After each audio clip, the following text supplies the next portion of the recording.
Ladies and gentlemen, it's another special day from Untold Story Crew. We landed in a very unique town in Oru West local government area of Imo State. This town is called Mgbidi. Mgbidi is actually the local government headquarters of Oru West local government. It's a town that is bounded by Anambra State from the other side heading towards Ihiala. It is also bounded by towns like Egwe heading towards Uguta. It's also bounded by towns like Awamama, Omuma, and the rest of them. It's a town that is very unique in the history of Igbo land. Despite being close to the center of hostility during the Biafra-Nigeria Civil War, Mudi as a town has a very unique history as a town where the war never entered. Despite the troubles going around the neighboring towns, Mgbidi has been known as a very peaceful town for a reason.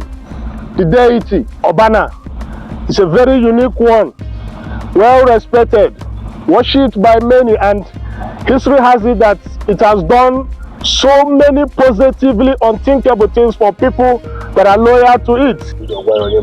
Chief, I have been only one Obana. Ohaneze ndị Igbo niile lele anyị tata.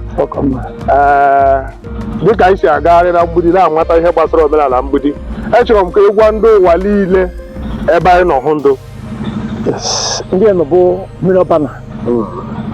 Mana Elekoko bụ Chief Dr. Innocent Okechukwu-Eze. Ezigbo ejima bụ ofe egwu ekute ofe. Obana nwere isi mmiri. Mana abịa nle anya pụrụ isi mmiri Obana nwa etu ụmụ mmụọ nọ di a ahụ ha nọtụkwata dị.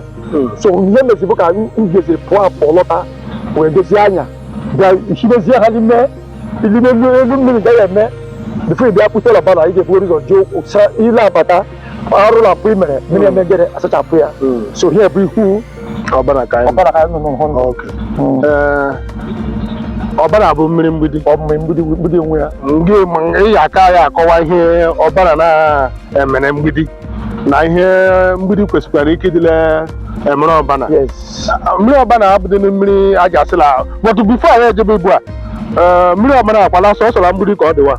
Ọla Mgbidi stela Ụmụọjị wee jegide ruo Egwe before join Uguta ka ọ dị.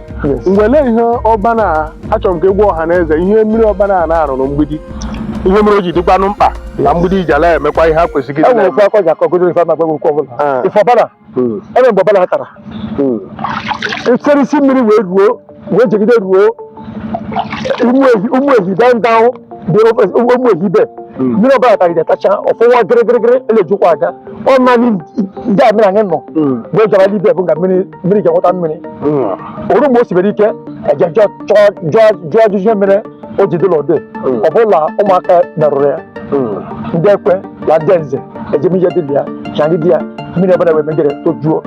So mmiri Obana nwere ezigbote ọrụ na-arụ Mgbidi ya na ọbụla Obana na-ekwere ka ihe ọjọọ batara Mgbidi arụla mpụ na-eme n'obodo imegide ya tiri batara Obana na-emegere ewepụjụ ya ka ebe otu ihe ngagba gị. Mmiri Obana anaghị egbu azụ dịla Obana igbu lele ụmụ ahịa ọbacha ụmụazị na m afụ ejile kofere emerigi eje azụ sikpọ gbagi gburu mabụl ode adị eri azụ Obana dọgọrọ gị na ekpere ọya aka dị gị kofere Obana bụ Obana lazụ ụmụazị like etu ya mepe na ndị na-eme biznes ndị ọbụla na-eme biznes bịara Obana bịa ya amara yọrọ ife Obana na-emere ha na-emere ụmụ Mgbidi na-protect ụmụ Mgbidi. Obana abụghị arụsị ọ bụrụkwa ihe ọjọọ ọ bụ ihe Chukwu kere kwele gị m ntị. So nkọba akụkọ ihe Obana na-eme ọ ka nkọ mana ịma ọbụla Obana bụ ihe Mgbidi ji mee ihe ga-enye Mgbidi na-echekwaba Mgbidi na-edu Mgbidi. Emere Obana ahụ ndo ile ikwuru okwu ihe mmerụ ma mmere were ihe Obana na-asọ. Yes. Mgbe mbọ elu dị mmadụ eme ụmụ Mgbidi nwa Mgbidi kwecha ezi Mgbidi ọ gara mmiri Obana jezie si ọkwa ya ụkwụ rụrụ arụ na ụmụ mpụ na arụ ala abịa n'ihe Obana so ụmụ ihe ndị arụ Obana na-asọ. Mgban pasị onye Mgbidi na-eme ihe kwesịrị ike ịdịla emere Obana Mgbidi kwesịrị ike ịdịla emere Obana a gwụrụla eme ịchọrọ ka emebe Yes, Obana kwesịrị nwa Mgbidi kwesịrị ikpe obodo ibia biri ihe ọbụla hụ ndụkwa ọkpọ gaadị ke na ile ya fụsisi ehi site na gara o jegide ibe ya fụsisi ehi ọ bụ Chumaka dagbuo ya ndị mba obodo na Mgbidi be anyị ndị mba bịara ihe yọrọ amara yọrọ ife ndị ihe na-esiri ike Obana emere ihe abịa ha ga-adagbuo ehi ma egwu ile anyị fụrụ ihe ebe ọtụtụ aja chụrụ onye ebucha ihe aja ebupụsịrị isi ndị ụmụaka na ndị echere mmụ nwa ọdafọ ibere ya enye nsogbu ndị ọgba nje ndị ọgbalụka eji ndị mmụọ ọjọọ ji abịa Obana ga-asa ha sapụ nwọchụ so ihe Mgbidi kwesịrị eme bụ ehi nsọ mmiri Obana onye ọbụla ejere ehi dị specific bụ nsọ mmiri yes Mgbidi nwụrụ nsọ Mgbidi nwụrụ mbọsị ala asọ Obana nsọ mana ihe ji mere ọbụla mbọsị ndị bele asọ abụọ ndị bele asọ ndị asọ nnekwu eke ndị asọ obodo eke ndị asọ obodo orie ndị asọ nnekwu orie so Obana nwụrụ nsọ edemere ya nsọ ya onye ọbụla akwa na onye ndị ụmụaka mkpụrụ mmiri lanụ ngwa kidna jide ụmụaka anụ ngwa ezucha ahụ ya bịala ime mmiri Obana ga-aka pụọ na okpuru ya onye ọbụla achọghị ogbute ndị kwa na ihe ime mmiri Obana ekepụ ụmụ nwaanyị eme eke ihe abụghị arụ mana abịazie n'ezi asụsụ Mgbidi kwesịrị ịdị eme mgbele asụ a na-agba lapịa a na-agba emenya Mgbidi akpụ ya dịka mgbele aka ya enwe ute mgbele bụ ugwu na ihe ndị eke Obana nwoke olele emere ya bụ ịgba mgbado Obana ya ka oge osi na-alachana ọ bụ ihe Mgbidi kwesịrị ịdị eme ndị na-eme ka na eme Obana arụ emere ya ya enwere ihe ọzọ anyị chọrọ ịmata ama m na mmiri Obana gbasasịrị na Mgbidi na villages dị iche iche enwere ebe o buru ibu karịa nga na owo mmiri nwata ọma enwere ike ịkọtụrụ ndị mmadụ ngalaba niile wa ka anyị putuo ya rekọd ndị eke matara ndị eke mma anyị nwere isi mmiri onye ọcha nwụọ mmiri nwata ọma nwụọ mmiri gba akụ nwụọ mmiri nwa ogbo ga-enwekwanụ mmiri bụ mmiri ụmụ ejila so ụgbakọ sila kala mana ka kacha ibu bụ nwata ọma eluigwe nwata ọma nwadị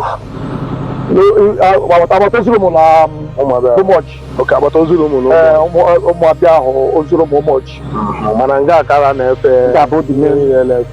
n'isi mmiri ọkara na-efi ya n'isi mmiri ka a na-efi ya mana ụmụaka na-agba mkpụrụ mmiri o nwere isi mmiri wa merezie gaa na agba mkpụrụ mmiri mụ abịazie isi agara ebe eji ndị egwele eji enyezi mmiri oke bezie atụwazie ọ bụ ofu mmiri wa mmiri nwoke na ke bụ ngwa chifu ajụjụ agwụla m n'ọnụ mana enwere ihe iji akọwatụrụ ndị mmadụ maka ndị ihe chọchara enyemaka ma nwere ihe Obana ji emere anybody na-ele anyị na-achọrọ ihe ọ chọrọ gba ha ihe ọ ga-emerili ha emesịa ka ha bịa brọda enwere esi na agwa ọgwụ ego mere ka ọgwụ ego bụ mara mmụọ na-enye gị ike ole enye gị ịgba mezie ya obi gị ihe ị chọrọ ihe efe ụnụ ga ala ụmụaka na-agba mbọ ọ ihe na-esiri ike la abịara mmiri mme ndị agwekwu na abịa saa ahụ saa ife sara aga m n'iru sara ogologo ndara isi ike mara amala n'ime mmiri ka a nụtụ just kind baptism of course ọ bụ ihe ọjọọ mmiri ọ bụ njọ so etu mmiri dị ke na ọ chọrọ m ikwuwe akwasịrị a na-ekwu gafere gbata mana ụmụaka lachọ ọdịmma ha lachọ ka ha pụọ n'oyibo were ihe lọta kọbakwara aka ha ọdọ anyị chekwara aka ha ọtọ abịa nga saa ahụ kpọmkwa la ihe dị mele emere ha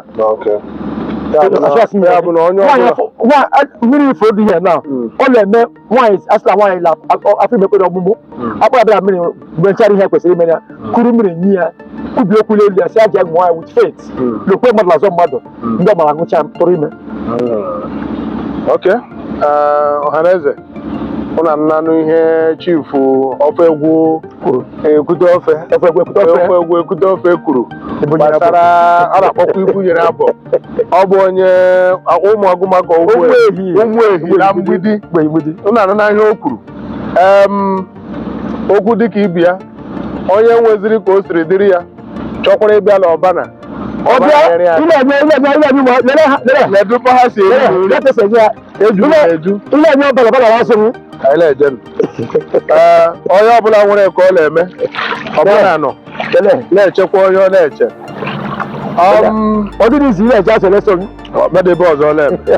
and today I must let you know that Mgbidi has 11 villages that are very unique. If you come to Mgbidi, you hear about towns like Uzulumu, Umuehi, Eziala, Umuaguma, Umuekwe, Okudo, Ubele. You have places like Umuoji, close to 11 of them. That's why they are called Ebele Rinotu. And it's a very large town with unique, Imo is another one with unique markets called Ekembidi. But in all they do, mind you, is somehow a riverine community also, but they do not fish in their river. Despite the massiveness of the important Obana River that has so many branches, close to 5 or 4 of them scattered in different villages, you are not allowed to fish on their river. It's forbidden. Also, it is a town where female virginity is highly respected, with a very wonderful tradition called Ikwezi, where every female that arrives to her adulthood is expected to perform such tradition and still come to Obana stream to wash off some things before other things. So you must realize that we are in a very strong traditional community that is developing rapidly despite their strength in tradition, and everything they do is courtesy of that strong deity you see there. Obana can do and undo. Obana is well respected, is very strong. So I urge all of you to watch us continue as we tell you more about Mgbidi. We are actually in Umuehi section of part of the stream, not really the bigger part of the river out there, but we have to do it here because of the closeness of the shrine. So join us as we continue.